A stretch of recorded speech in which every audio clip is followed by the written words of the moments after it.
Hello, everyone. Welcome to our session. I actually am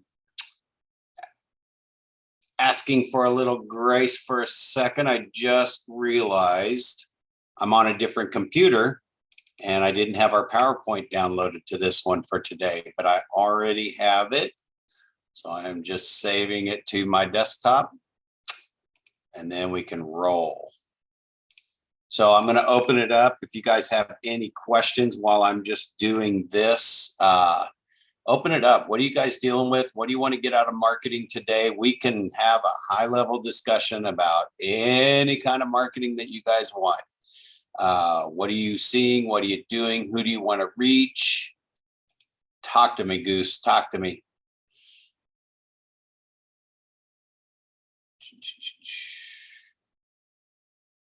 All right. I'm putting this in my training. Gonna open her up. Oh, do I not have PowerPoint on here yet? That would stink. Slideshow. Here we go. I may not be able to look at you guys. Well, let me see here. Yeah, I have one screen. So I am going to be able to do this, but I just won't be able to watch you guys today. It's going to fill in my whole screen here.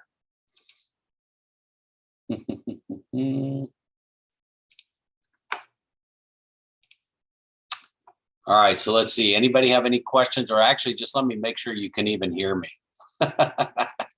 Let's start with that, right? You guys can hear me loud and clear since I'm on a different computer today.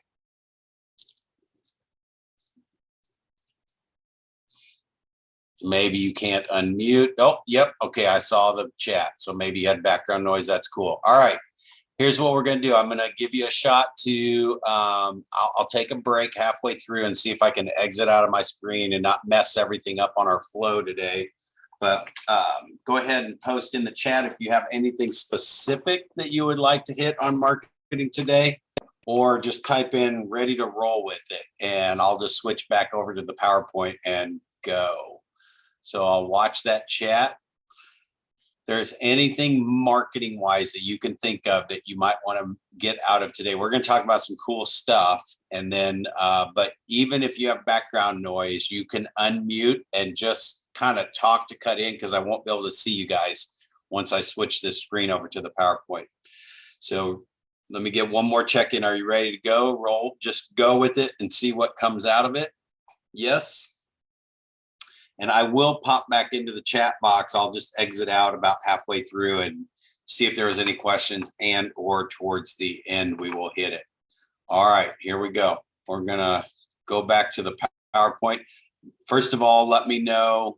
I'm gonna switch over to the screen, and I just need to know that you can see the slideshow. Is my slide showing up to where you can view it? Hey, look at that. My chat box is here. All right, this is even better than I thought. I have access to you guys all the way through here. All right, hey Teresa, how are you? Fine, how are you? Good. Can you see the PowerPoint okay? Yes. Awesome. Then we are set. Good. I can see the chat box. I can see you guys. I got the PowerPoint right here. So we are good to roll. Anything you want to get out of marketing today? Or do you not even know what questions to ask? All right. That's fair. I'm going to let you go with that one. Okay, cool, guys. So yeah, today's marketing, this is actually one of my most fun topics. Really, real estate's fun. You know, when you actually figure this out a little bit and you get some business rolling and you get going and you plug into Ignite enough and this stuff becomes kind of natural, and like situations arrive and you're like, oh, I think we talked about that one in Ignite. And you go back and you look at the recording, you review your notes. As you feel, get that confidence level up and you feel good with this stuff, real estate is going to be fun. Like I've been doing this for 30 years. And if somebody calls me on a Saturday and I'm not doing anything, like if I'm at a sports event with my daughter and somebody calls on a Saturday, I'm not upping and running and going to show a house. However, if I'm not doing anything, or like I'm in the garage working and somebody calls show a house, to me, running out for an hour to show a house and then come back home and finish doing whatever I was doing when it's not taken away from any family time. I don't, if you ask me if I worked that day, I didn't, because real estate's fun, right? And it's fun when your phone rings and people are calling you to come tell you what the value of their home is. It's fun when buyers call and say, I drove by 5 houses today. We didn't like 4 of them, but we found one we like. Can you show us this one? That's fun. When you are like, somebody calls and says, can I have you for the next 6 hours to go look at 10 houses? That's not fun. Okay. That is not fun. I don't care if you did that every weekend, it would drive you crazy and it would control your life. So one of the fun things, it's all fun, but the marketing stuff is really my favorite stuff. So today we're going to really have a high level conversation around some marketing ideas. So hopefully you guys get some good questions out of this. Like I said, I can see everything. So I take back everything I said at the beginning that I might not be able to see what questions you have. And if I'm looking down, it's just because I do write little things that I want to make sure I cover with you guys on topics versus just reading you the book. So I've got all that stuff through all the times I go Ignite, triggers my mind for this and that. And I like to just share fun stuff with you. So on this first one, just like everything, we're going through the grow your business, and now we're on the run your business. So we're really getting detailed in elements on what are the elements to running your business. So today's is going to be about lead generating for buyers and sellers through marketing, right? But it's also talking about how do you market the listings? So you're charging a commission, and you're probably sitting there with one of your first sellers, second sellers, or even every day you get challenged with new companies that come along and say, well, I'll do it cheaper. I'll do it for 1%. I'll do it for 2%. I'll do it for 3%, whatever it is. So validating what you're doing to actually market the house for the commission you charge and any other fees you might charge. That's what we're going to talk about today on what the value is that you're bringing. So anytime you have questions about anything, if you're wondering about something or need me to expand on something, just literally unmute, raise your hand. I can see the screen, put something in the chat box, but raising that little yellow hand will actually stand out a little better on the screen that I can pause out and you can unmute and ask questions. But so I'll just tell you from a marketing perspective, what I've done, if you go back to our very beginning Spark sessions, we talked about your why, your big why. And we talked about in that session of understanding what your clients' whys are. And then we talked about value proposition. And these all seem like really fluffy, kind of not all that important stuff when you're first getting into real estate, because you want to get into the meat of how do I find the buyers and how do I find the sellers? Well, if you skip those and you don't have a strong value proposition and you don't know how to ask the questions to figure out their why, which is what's making this important, then when you find those buyers and sellers, you're like, well, they didn't pick me. Well, because you didn't have a value proposition. You didn't know how to ask the right questions. You didn't know how to build that in. So I'll just say in today's session about marketing, I am constantly looking for ways to get more exposure to their house than anybody else, to get more eyeballs on their house, to get them more offers, to get them a higher sale price. And the generic thing we say in real estate is to get them the most money possible in the shortest amount of time with the least amount of inconvenience. I'll say that again, but we're going to peel that way down. You want to get them the most amount of money in the shortest amount of time with the least amount of inconvenience. So you want to make it an awesome experience. You will get in the most equity possible and sell it as fast as you can sell it in any market.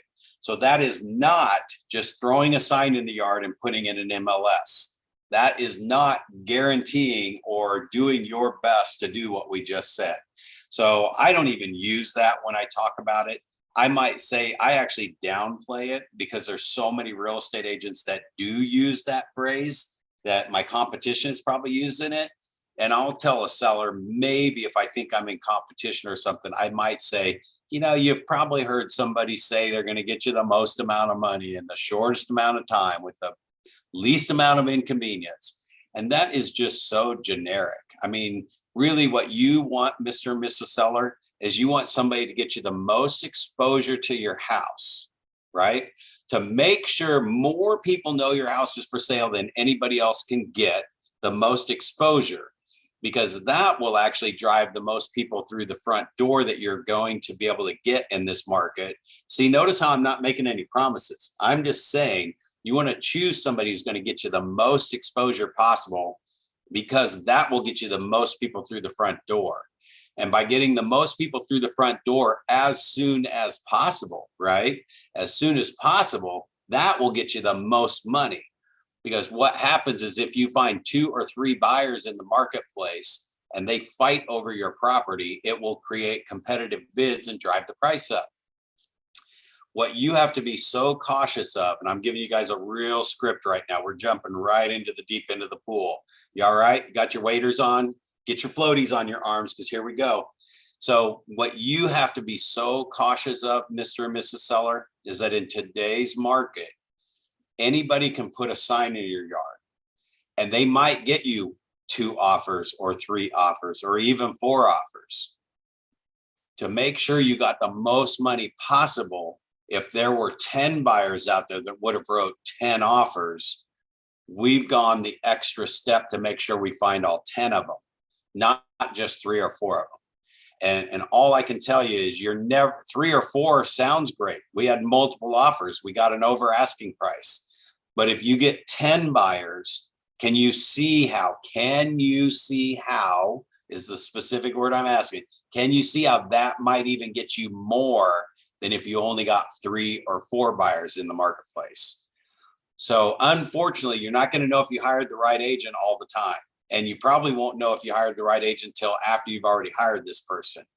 What I can show you is we get more exposure on your property than other agents do on the internet.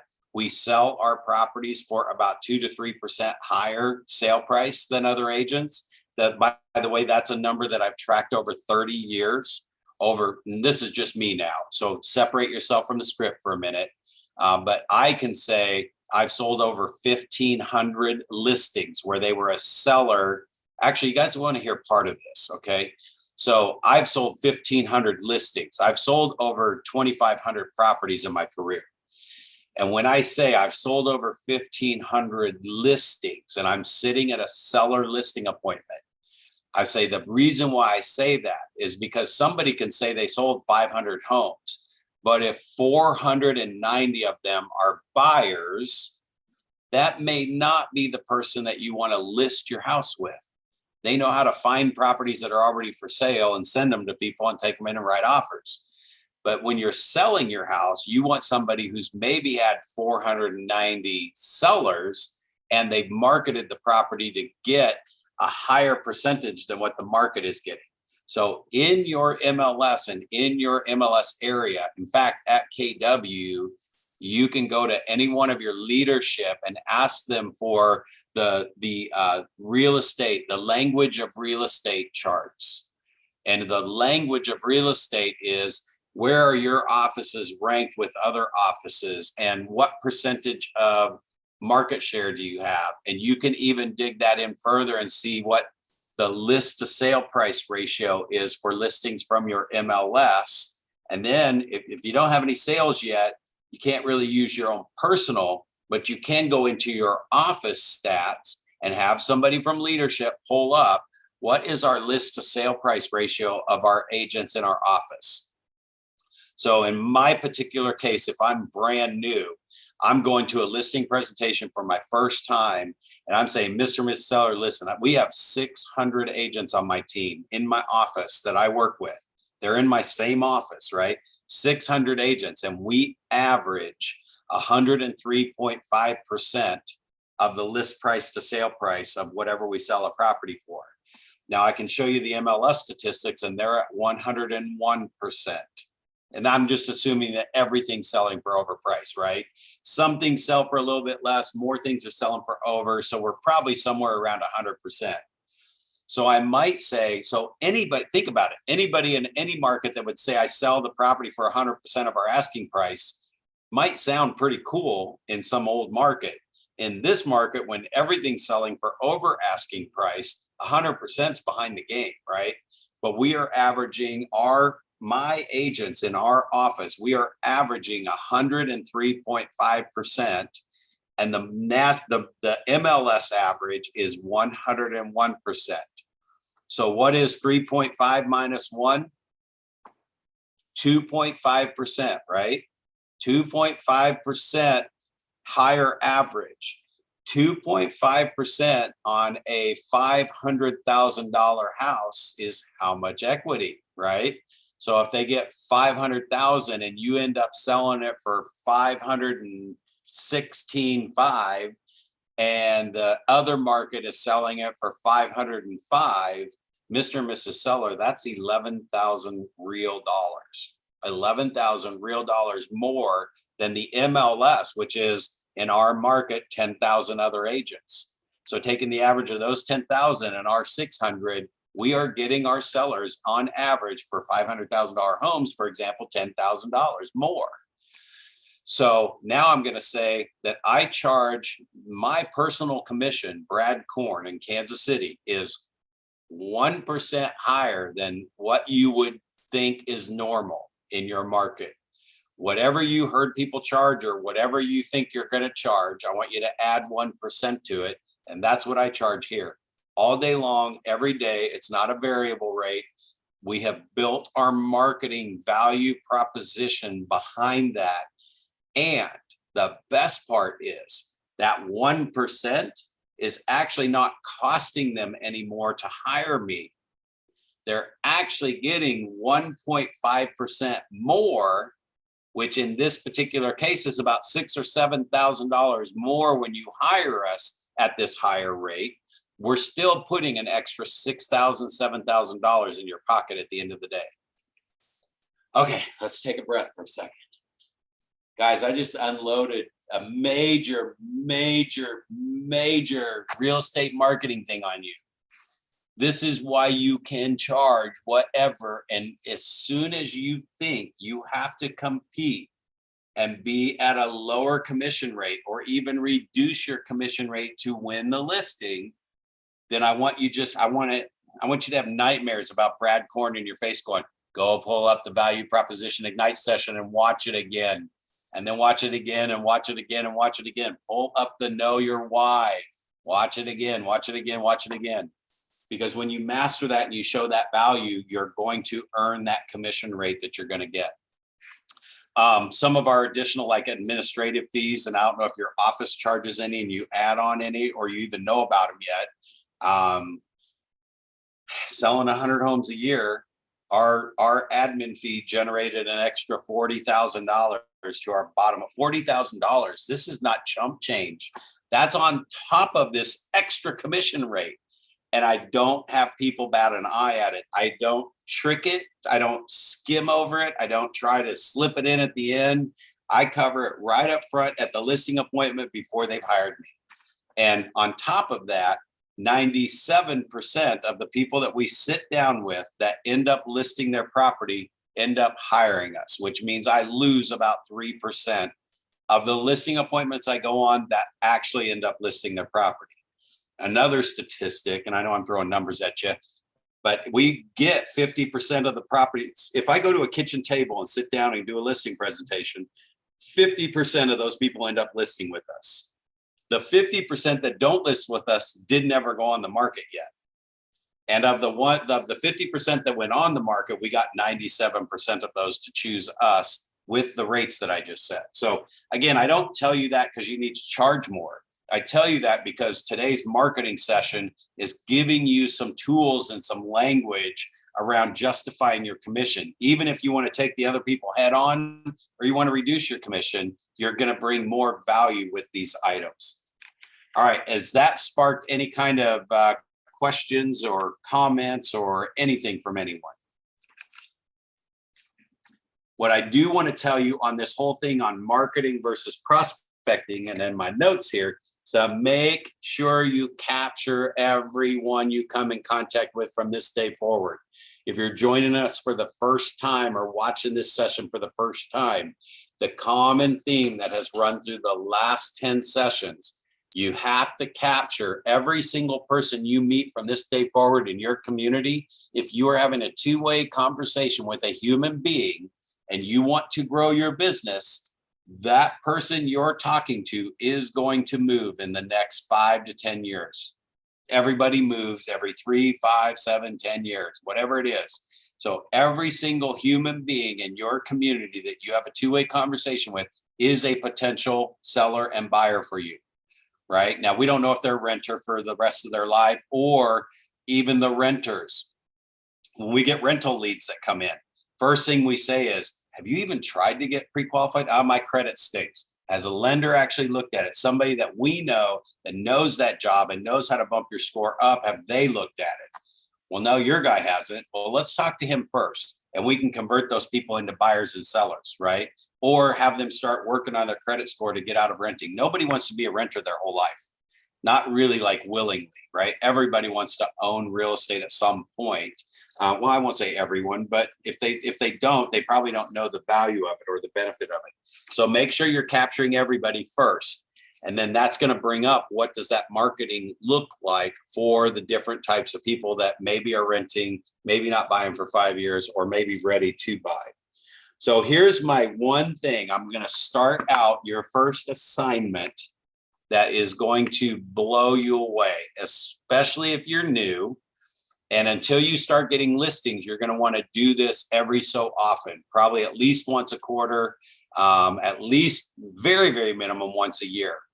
And what I always suggest is put your name into Google. Just pull up Google, type in your name and type realtor and hit search and see where you come up. So we're talking about marketing and we're talking about exposure. You want to get in front of more buyers and sellers. First of all, if somebody knew you and knew you were a realtor, where would you come up on the search? So your name and realtor in Google. You could also do your name and Keller Williams, your name and KW, your name and homes for sale, any of those kind of combinations, but pull those up and see where you come up in the search. And the reason why I'm saying your name is because what we're looking for specifically is what sites are you already showing up on? And whatever sites you show up on, I want you to right click on the link in Google and open up a new tab so that you get the tabs lined up across your browser. And what you're going to do is, after you've gone through everywhere you can find your name, even scroll down to the second page or third page of Google and see if you're in there. Anything that has your name attached to it, just right click and open in a tab. And then you're going to go through each of those tabs and figure out what site you're on. And you're going to show up on things you had no clue you were showing up on. In fact, when you put a listing, when you're at KW and you put a listing in KW, especially if you still throw them in KWLS or you're putting them through anything in the Command app, you're going to over 350 websites with that listing.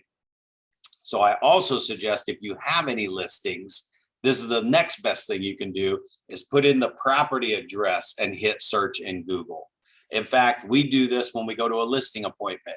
Put in the address and hit Google in Google and hit search, and it's going to pull up Zillow, Trulia, Remax, Coldwell Banker, Movoto. I don't even know what Movoto is. I just figured out what Movoto is. It's just a lead capture website through a company called Ojo that I didn't know existed before 2 weeks ago. That's another lead generation site.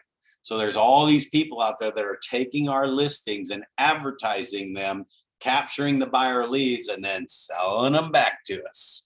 So where do you come up, and where do your properties come up when you market a property? So the first time you get a house listed, put the property address in Google and hit search. Now, I do a fun one before we go to a listing appointment. I will put the address in and hit search. And again, remember what I said. Right click, open in a new tab, right click, open in a new tab, right click, open in a new tab. So I'll have realtor.com, Movoto, all the different sites opened up that I found their property address on. I'll go to those tabs and I'll print the first page that shows the address and shows the price that Zillow thinks their house is worth, or the price that Trulia thinks their house is worth, the price that Movoto thinks their house is worth. I love it when I get Remax and Coldwell Banker, not to pick on them, but I want to show what they said the price is worth. And when I get to the listing appointment, one of the very first things we cover, and we'll actually probably cover this again when we cover listing presentation. But one of the things I go through is I go, so you may have been on some websites trying to figure out what your house is worth. And I mean, I'll show you what I found online, and I'll just go through. Zillow said your house was worth 249. Trulia said your house was worth 247. Remax said your house was worth 200. Coldwell Banker said your house was worth 450,000. Mr. and Mrs. Seller, these people do not know what your house is worth. The computer, the internet cannot tell you the value of your house. What we're going to look at today is what's going on right now in this current market through our MLS system, the multiple list service that the agents use, the computer system that the agents use. And we're going to look at like not just what's sold, like anything that's sold in the last 6 months. If anybody ever gave you a value off of solds, like an old appraisal style, I'm telling you, you're probably talking to the wrong agent. You need to be looking at what's pending and what your competition is right now, because those are the ones that are showing what's happening right now in the market. Sold prices are old data. If somebody goes off of solds, they could be underpricing your home. So we're going to look at the real true supply and demand for your house. Okay, take a breath for a second. I'm just like unloading a master class on you. How many of you are feeling a little overwhelmed about this real estate thing right now? Or are you hanging with me? Hang with me or feel a little overwhelmed? All right, cool. All right, hang with me. So again, we're having a mastery level conversation. So again, the purpose of this is to show your marketing where you get their house. So one of the things that we do, and as we go through this, when you list a property, the day after it's fed out to a bunch of websites, usually about 2 or 3 days after it's listed, we have a task in our smart plan that says, pull up the Google page for their property and send it to the seller to show them all the sites that they're on. And it will, if I put in their house number and their street name and hit Google, the city too, and I hit search, they are going to be on the first page of Google. They might even spill over into the second page of Google. Now, it won't show 350 websites, but what I do is just do a screenshot of that first page, or I just send them that page, copy and paste it into an email and say, you're on the first page of Google everywhere. That's just showing you've got actual exposure. Now, here's a side note. I put their address in, so of course it's going to be on the first page, but it's just showing them all the different sites that the property's on. So now back to your marketing, your pre-marketing evaluation plan. Put your name in and put in realtor and hit go and see what you're showing up on. Some of you are going to have a little scary incident right now because you're not showing up anywhere. So that means we need to go in on part of our marketing, go to every site that you have access to and max out your profile. I may be getting a little ahead of myself here in my notes, but go in and make sure your picture's uploaded, make sure your name's there, make sure your office address is there, your phone number's there, your email, your website, everything filled out completely, and anything that you can have access to. Realtor.com. I believe everybody in every market gets a free agent account with Realtor.com, which, by the way, you can also pull that up in the back end under the agent side and see how many hits, how much exposure you've had on your listing when you get your listing on there.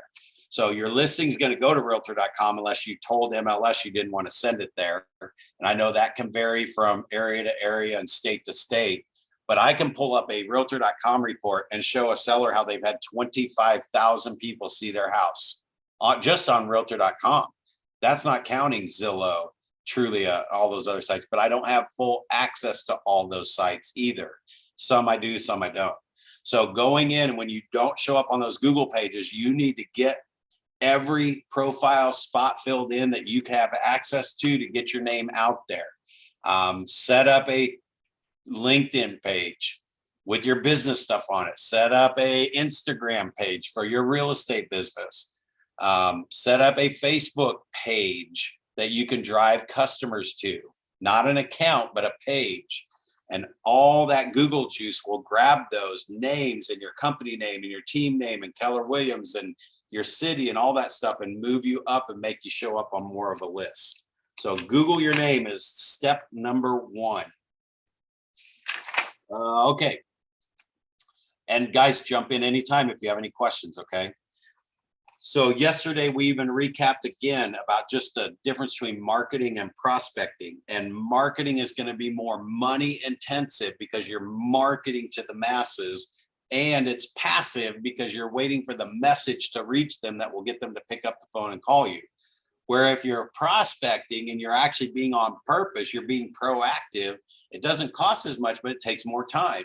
So if you're newer in real estate and you don't have an unlimited checkbook, but you might have a little more time to get into real estate a little more and build your business, prospecting is the way to go, which is why we started out the entire session with go to Facebook, pull up your friends list, scroll through your friends list until you get to the very bottom of Facebook's friends list. Then write all those names down in a notebook. Get every one of those names written down, because the next time you come back, it's going to mix them all up. So just scroll all the way to the bottom, refresh your screen till you get to the bottom. It doesn't refresh anymore. Scroll back up to the top and write every one of those names in a notebook. That's kind of your first wave of capturing your people. Don't worry about phone numbers and addresses yet. You can do that later. Just get the names off of Facebook into a notebook so you can then move them from the notebook into your command when you find their phone number and their address, and you actually pick up the phone and call them. That's called prospecting.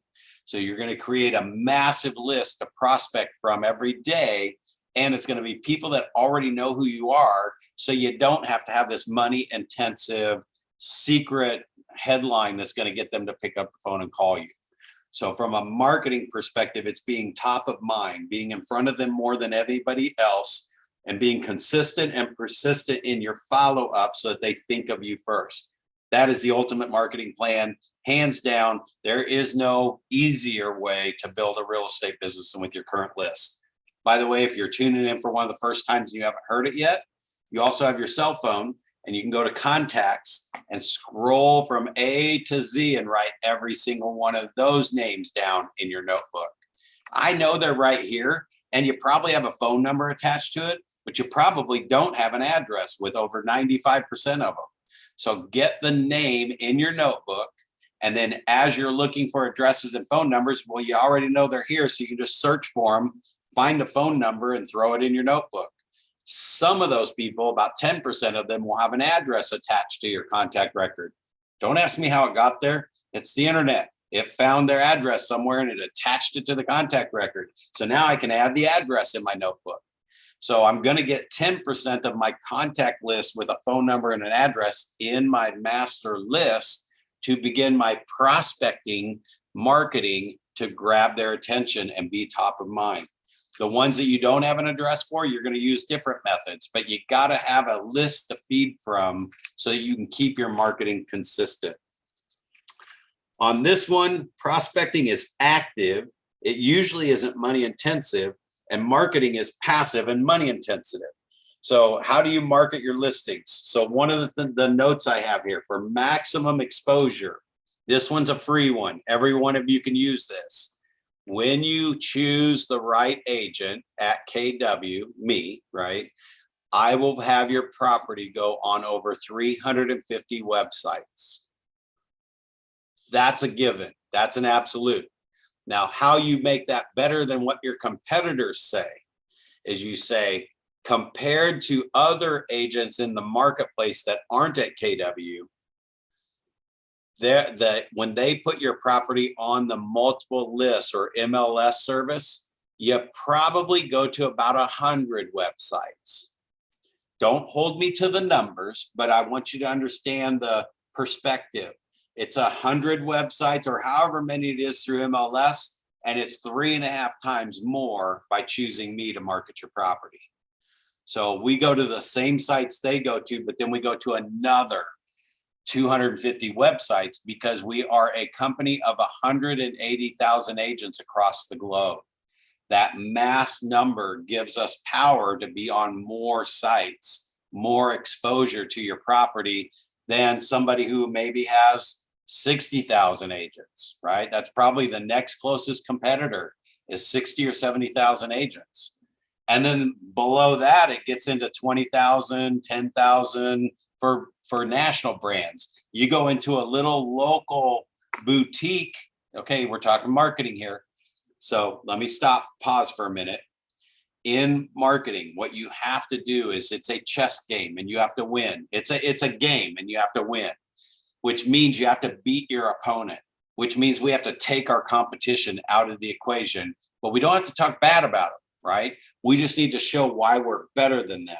So when I say, versus if you're using a local boutique company, they just don't have the meat and the power like 180,000 agents to get your property exposed the most. See, the little boutique shops love to take business away from us because they're local and we're hands-on and I'm not saying you can't do any of that in your marketing. You can still be hands-on and you can be the person they reach, but you have to take the boutique out of the equation. And they are not going to get near the exposure. They don't have the apps. They don't have the technology.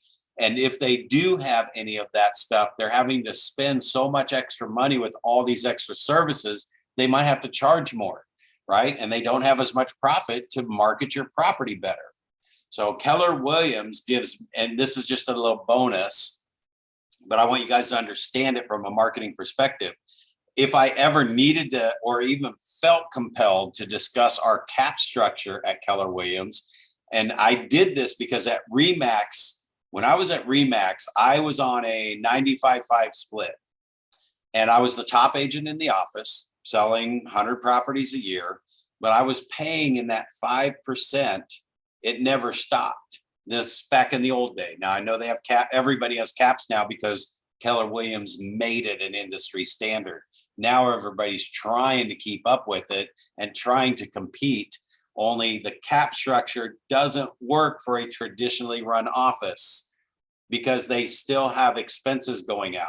But in that particular company on a 95-5, I would pay in 60 grand a year in that little small split. I come over to Keller Williams on a 70-30 split, and I actually put 40 grand in my pocket the year I moved to Keller Williams, paying a higher split. But because it capped, it made it obvious to me that here's the thing at Keller Williams, and this is how I would compete against RE/MAX because they had a good stronghold in our marketplace. And I had been there for almost 10 years, right? But I had to say, here's what I've understood, that Keller Williams allows me to market your property better than I ever could at my previous company because they cap what it cost me to be here, which means they give me more money to my bottom line, which means I can spend more money to market your property. Where if I'm at what I thought was one of the bigger companies in town, that's actually limiting and constricting what I can advertise because it costs me so much to be there. So it's very important that you hire somebody at a company that gives them the freedom to market your property the way they know how to market your property, because we are not created equal. All right, how many of you have written down way more things than you even imagined and we're only like halfway through? Yes? Are you getting some good ideas? Are you getting powerful ideas that you can actually use? And do you agree that these might make you sound like you've been in business for a long time, right? I mean, it's going to make you sound like you know what you're talking about. So hopefully you guys are writing. And I want to see if I've got any microphones off. Does anybody have any questions they want to ask? Okay, we're going to keep rolling then. So I'm giving you this stuff so that you can have meat and power behind you. You might have to watch this session in the recording once it's posted about another 4 or 5 or 6 or 7 or 8 times. Would you agree? I mean, there's some powerful stuff in here for you guys, right? Writing down these scripts. Okay. So another thing to do on the listings, whenever you get a listing, if you want to see, first of all, are you getting enough exposure and are you standing out more than anyone else? When you take a listing, give it a day or two, let it feed out to websites, put in the address, hit Google, do your right click, and that little box pops open and tell it to open in a new tab. And when you go to all those tabs, this will be the scariest thing you do. Fill out the form to request information. So let me say that again. It's your listing. You just listed it. It's going to go to 350 websites. If you fill in everything, you got to fill in every blank in that MLS, because those blanks go to other different blanks on different websites. And anytime you leave anything blank in your MLS sheet, in my opinion, you're dropping down your exposure rate, because some other website's not going to have anything in that field and somebody's doing a search for that field for anything. So fill in everything on your MLS sheet. But this is the scary thing. Click on each one of your sites that your property is showing up on, where it says, I'd like more information, or contact me about this property, or do whatever. Fill in the form, hit submit, see if it even comes back to you. Scariest thing you'll do in real estate. The leads don't come back to us. They're going to our competitors. They're going to people that are paying for banner ads. So then it turns on another click to go, how do I start getting my leads back on my listing, right? So it starts letting you look into the different sites that you're putting your property on and how you're going to get those things back. It's scary, right? Now, sometimes I will even, if I get the call back from one of my competitors on my listing that I filled out on my form, right? I'll go ahead and play along.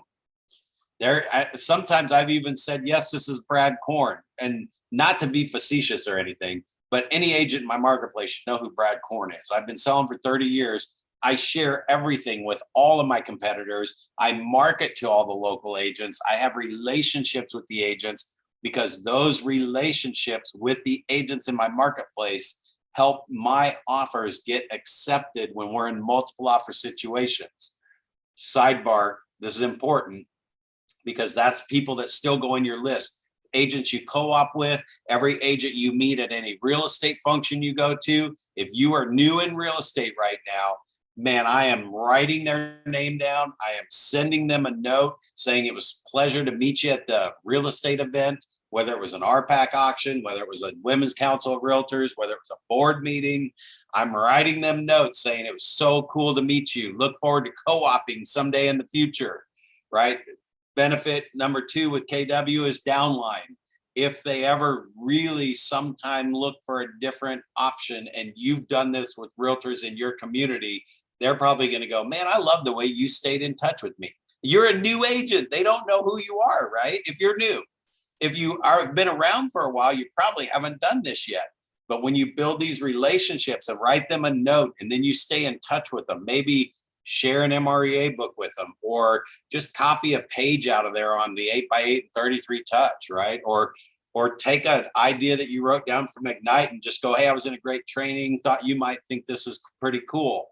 Just share anything with them to keep you in front of them. When you get into a multiple offer situation and they know who you are and they like you, you move up the list and you don't have to compete as hard. Guys, in this market, when I hear agents say they've written 5, 7, 10 offers and they're beat out every time, there's several things that are happening. They're just not, their agents or their clients probably aren't listening to them. They may not be giving the right advice on what they need to do to win. But if you have a relationship with an agent, you won't have to always be the best offer. They will move you up the list, and they'll tell you things they probably shouldn't tell you to make your offer better. So just yesterday, I answered the phone last night. My wife was working a little late in her job. So I wandered down in my office and I'm just checking email or something, and my phone rings and I answer it. If my phone rings and I'm not doing anything, I answer it. Korn team.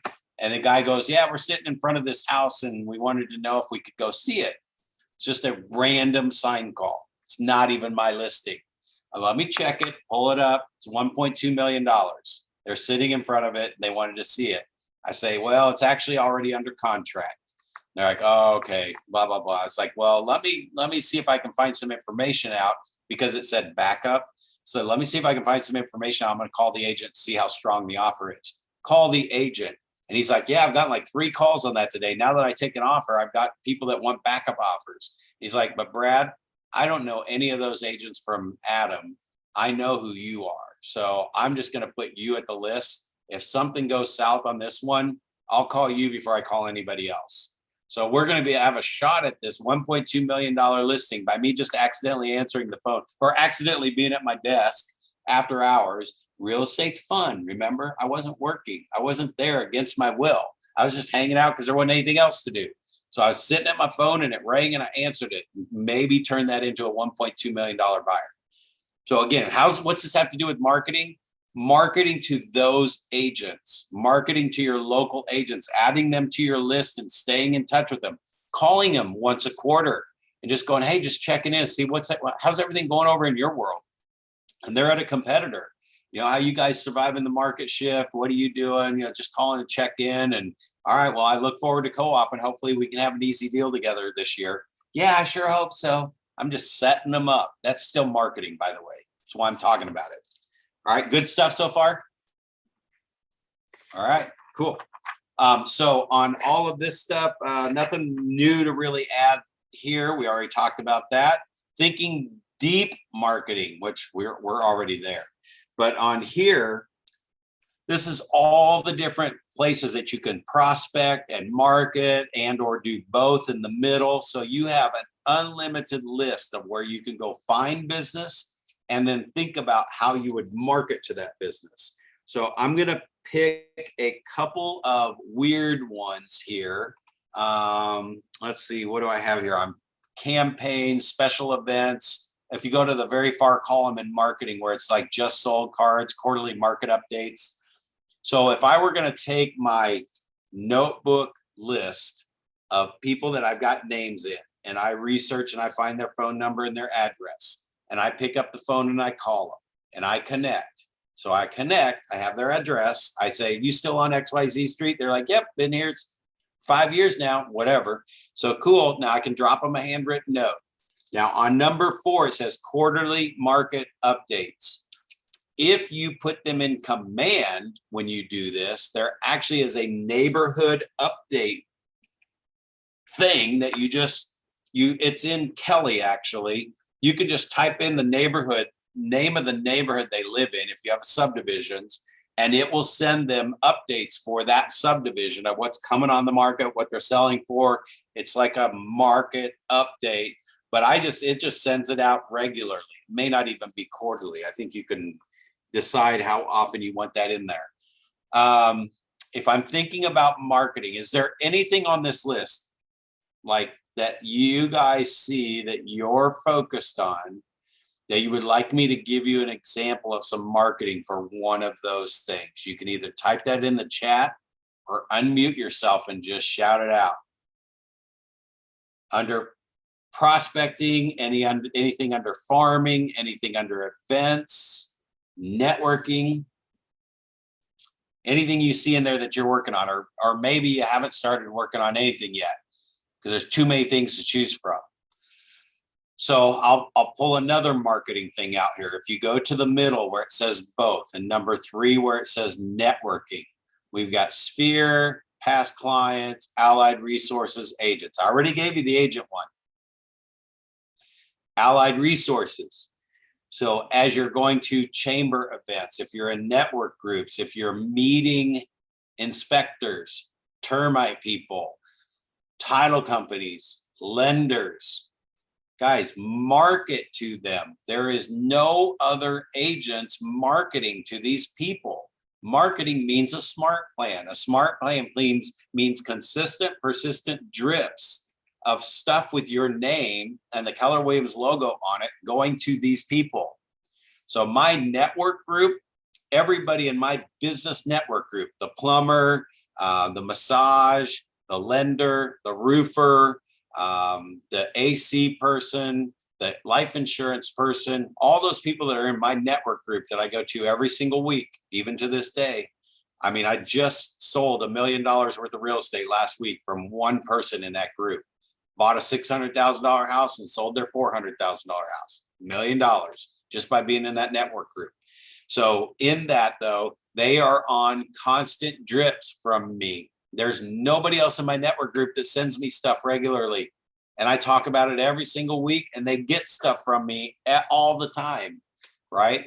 And I just drip on them just like I would in an 8x8 and a 33 touch. I also set them up on a neighborhood search in MLS for their neighborhood to keep them up to date on the values that are going on in their neighborhood.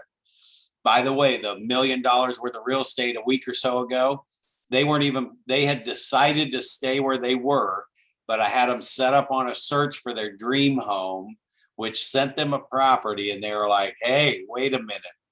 And next thing you know, they're moving, and they had no intentions of moving at that point. They were just about to put a $70,000 pool in the ground at their house that they were at and stay. And I did tell them, because she said, do you think we should put a pool in when we get back? I said, you'd never get value for that. In fact, you're gonna be better off if you buy a house with a pool than spend 70 grand on a pool. I mean, if you could buy a house with a pool and you spent $30,000-$40,000 updating the house, you're already $20,000-$30,000 ahead. So that was just normal, general real estate conversation, not being a salesperson, just conversing. And sure enough, $600,000 house pops up, which is out of their range. That was at the top end of what they said they would not spend that much. And it had a pool, and it's their dream home. It's everything. And we got it for them. We beat out other offers. We won the competing bids because of the relationship with the agent, who happens to be in my office. All that stuff just pow, pow, pow, pow. So think about marketing as consistent, persistent touches with everybody in any of these areas that you're marketing to. Stop thinking about marketing as mailing to a neighborhood and buying park benches and bus benches and billboards, unless you have money. And I'll even say that until you get this core group, your master list marketing to consistently, persistently, you don't need to start with the masses, because it is marketing. It's more expensive. It costs more money, and it's passive. It gets the least return on it. It gets the less response possible. So focus on that inner ring of people you know and meet first. I hope I don't sound like I'm preaching. I just had a flash. I might be a preacher right there. I'm not boring you guys, am I? Is it absorbing? You're absorbing this information and you're hearing it like in real time, real ways to market your property. All right, so on this screen, how do we know where the customer is and how to meet them there? I mean, I'm telling you guys, it's in your master list. Your Facebook friends list and your cell phone list are the first place to start. But then every single human being you meet from this day forward goes into that notebook. And it might just be Mark at the grocery store from high school. You saw a guy named Mark, you know he's from high school, and you saw him at the grocery store, and you didn't quite connect, but you got to get him in your notebook. Because if you don't have Mark from the grocery store at high school in your notebook, you won't know to go look for his last name. And if you don't find his last name, then you're definitely not going to find a phone number and an address for him to pick up the phone and call him back later and just check in and say how cool it was to bump into him. That is your funnel. That's how you keep every human being in front of you. Now, if I put Mark in there and I still can't remember his last name, he's still in my notebook. And now that I get sidetracked on something, it's Easter, by the way. Geez, I got to go get the chocolate bunnies and everything ready for my grandson. And I forget about Mark from the grocery store, but he's in my notebook. I might come back around a week later, 2 weeks later, and I'm flipping through my master list, making calls. I see, Mark from high school. Crap, I saw him at the grocery store 2 weeks ago. What's his name again? And I dig around a little bit more. So if it's in your notebook, you're going to add more people to your database. Second thing here, we talked about the value proposition. How do you communicate your value proposition? All I can tell you is if you didn't do the value proposition exercise, and if you didn't actually write a value proposition down, I mean, this is the second thing on the list. I cannot stress enough that if you don't frantically go find the link to find the recorded session for that session on value proposition, you're not going to justify your commission, and you're not going to give them a reason to choose you without fighting for it when you finally get this buyer and seller in front of you. Now, here's the good news. 3 out of 4 sellers will choose the first person they talk to anyway. So by default, you're probably going to come out okay. But however, they are going to then throw the commission objection in there somewhere. And then you got to defend that. And then it's just over and over and over again. So I will tell you that when it comes to this marketing stuff and the value proposition and coming up with that, I had the commission objection so much that back in the day when I got into real estate, there were entire general sessions and hour-long trainings on how to overcome the commission objection. And the way my brain works is I was like, kept going to these classes on all these scripts to say to get over the commission objection, commission objection, commission objection. I'm like, why don't I take the commission objection out of the equation and then I don't have to go to these classes anymore? Because everything I'm learning in these classes isn't necessarily working. So what I did was I took it out of the equation by coming up with a great value proposition to show, because anybody will pay any price for something that is valuable to them. So it's that value proposition. I mean, I don't even know how to help you pass a lot of what we're talking about if you don't really sit down and figure out what are the 3 things that make you more awesome than anybody else in real estate. I don't care if you're brand new. There is something about you that I wouldn't be able to say that I do. Now, if that is, when you hire me, I come in personally and get your house staged. I do not do that. So if that's a value to the other person that you're doing it, again, I'm not sure that's the best use of your time. But I'm saying if that was your value proposition because you were a past stager and you know what stagers don't even know, I can't even compete with that. And if you can show them how a staged house sells for X% more than a non-professionally staged house, if that's your value proposition, you will take that listing away from me. And I've been doing this for 30 years and you could be brand new. You have to figure out what your value proposition is. Next thing is come from contribution. So just remember that 98% of the people that you talk to are not moving right now. They're not moving. So give them tips on things that they can start preparing to make their house worth more later.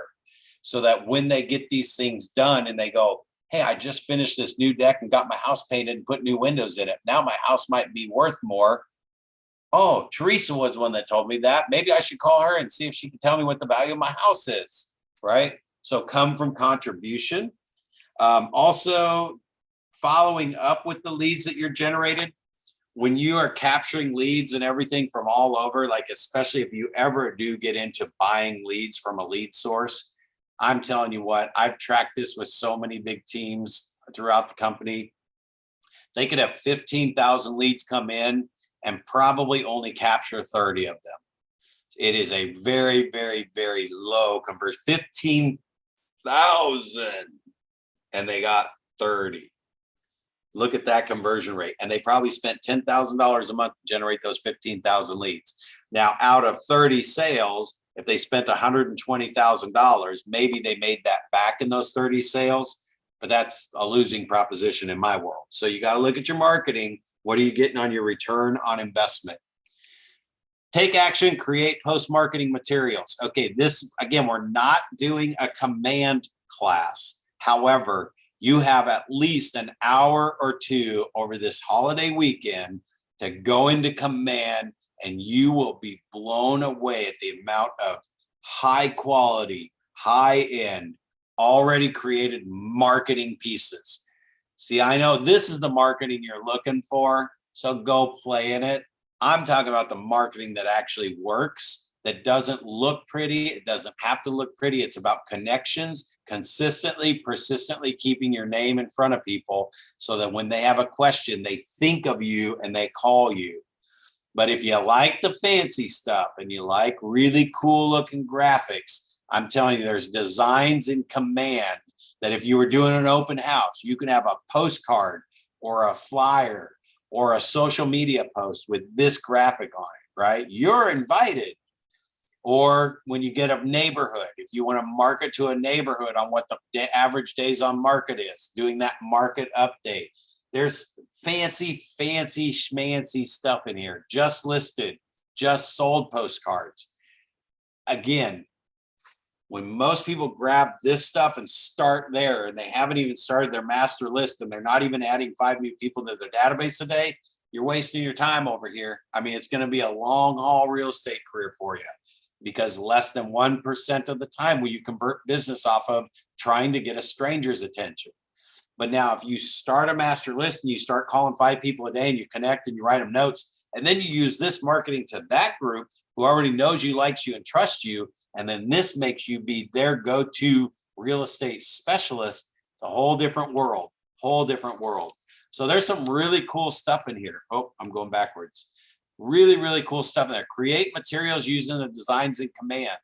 So when you get in here, when you log in, you'll see the design section. Again, you just got to play with it. Be okay to get lost in Command a little bit. Don't think you have to master it. Don't think you have to figure it out.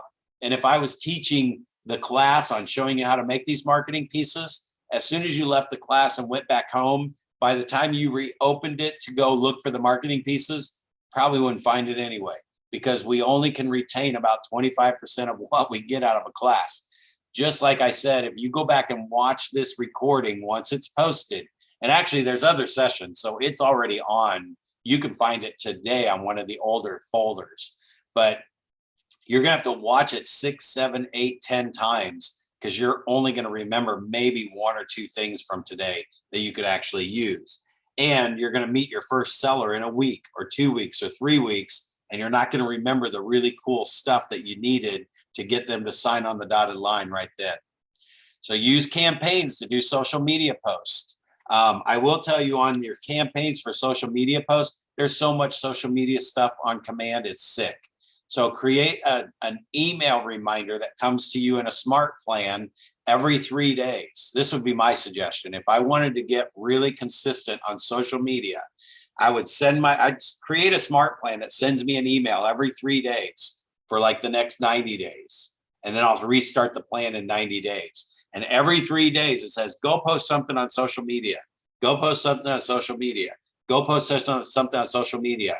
And what you'll do is go into your social media posts that are in Command, copy the URL where that stuff is sitting, where you can grab a meme and paste it in Facebook, paste that in your email, and then start yourself on your own campaign that sends you an email, says post something on social media, here's the Command social media link. And it takes you right to all the social media posts, so you can just grab it and go. All right, we're at the end of our session. So what we're gonna do is post up the Survey Monkey.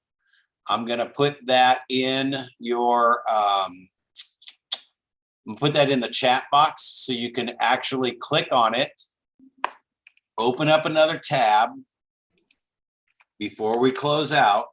So that tab's open on your computer so you can complete that survey before you get done today. So just click on it now, tell it you want to open in another tab, or I think it automatically opens in another tab.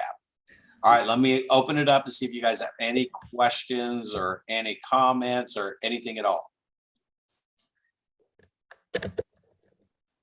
Or any ahas that you're taking away, anything really stand out like, oh my gosh, I'm glad I came to this class today.